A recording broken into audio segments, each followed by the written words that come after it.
Now to a developing story as disturbing details continue to come to light about the San Jose mass shooter's dark past.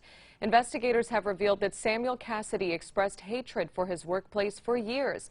In fact, a Biden administration official says that a Department of Home Security memo from 2016 noted that Cassidy had a memo book filled with notes about how he hates the Santa Clara Valley Transportation Authority and that he was carrying books about terrorism.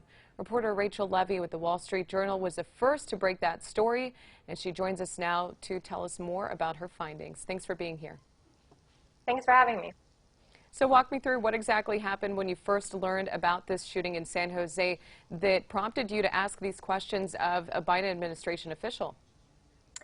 Yeah, so I was interested to know more about who the shooter was. It's not uncommon for various government agencies to have records. If someone has been taken into law enforcement custody, there is usually a record of that somewhere in the vast federal bureaucracy.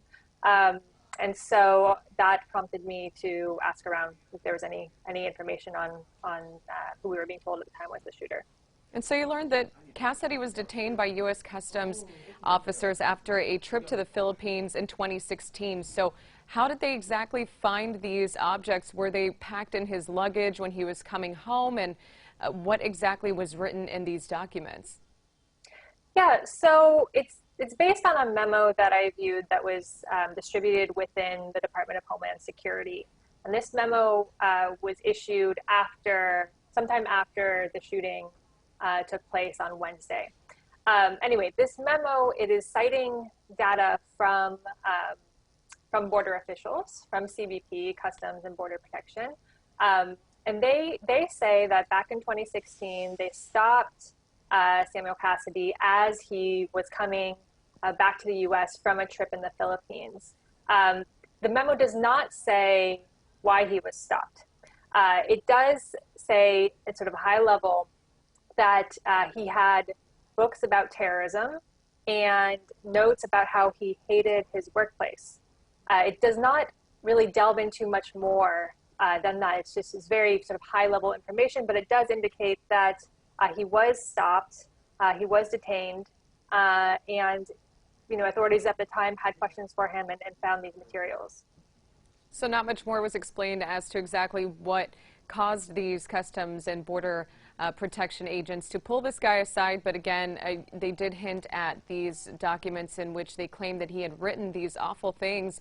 But then, as an average person who is learning about this, it's really puzzling why, when asked of him whether he had issues with people at work, and he said no, that was enough for him to be let go, and as if that was a case closed. And did you get to ask whether they even alerted the VTA about their findings?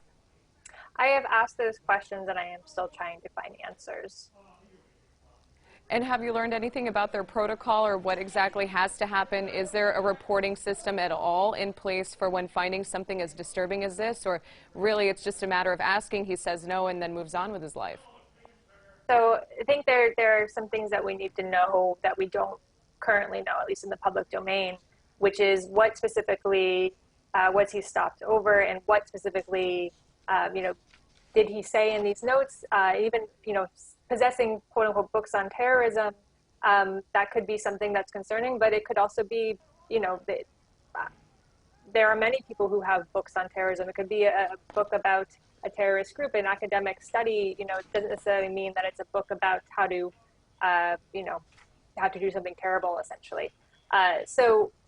So there's a lot of information we don't know, which makes it hard to know essentially if this information should have been reported. We also don't know if it was. It may have been, and we just don't know. There's information still that we need to find out.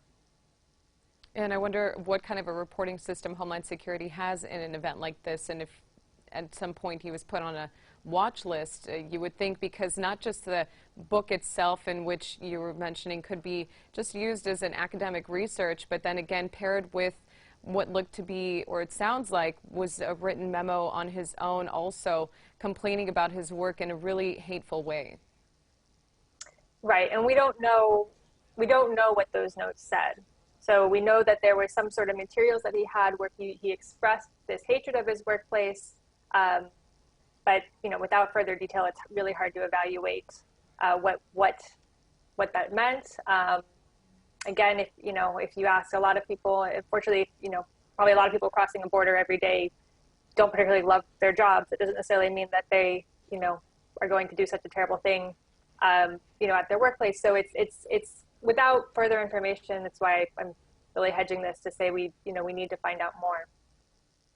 And Rachel, after you came to learn and hear of some of the survivors' testimonies about what exactly happened in their workplace, and that also the sheriff's office is finding out that they really believe from these testimonies that Cassidy specifically sought out certain coworkers and deliberately shot them, is what we are hearing might have been. And after learning about this and then pairing it again with what you learned from Homeland Security, was it less of a surprise to learn that? I'm sorry, I'm not sure if I follow the question. If it was less surprising that there was a history, or that... No, so you came to learn of the history, but then yesterday in the aftermath, we also came to learn that the victims might have been deliberately chosen. So now that you have both of those, I mean, did that come as less of a surprise that might have been the case, that these victims were sought out? I mean, it's definitely, it's helping fill in gaps to understand more sort of what happened and why did this person do this. There have been other reports that apparently he expressed to people close to him that he didn't like his work, that he wasn't, and this is from years past, that has been in other news reporting that has since come out through other interviews. And so, it helps fill in some of the questions on, this puzzle of who this person was. But, it's really not for me to judge. I'm just trying to help, fill in the gaps with whatever, questions we still have. And thank you for all the work that you do, and of course, so many more questions. Hopefully we do learn some more information, regardless of why, unfortunately, 9 innocent people who will never come home again. Thank you. Thank you for having me. Rachael Levy with the Wall Street Journal. Thank you for joining us. And the bomb squad is on the scene of the gunman's home doing a final sweep for explosives.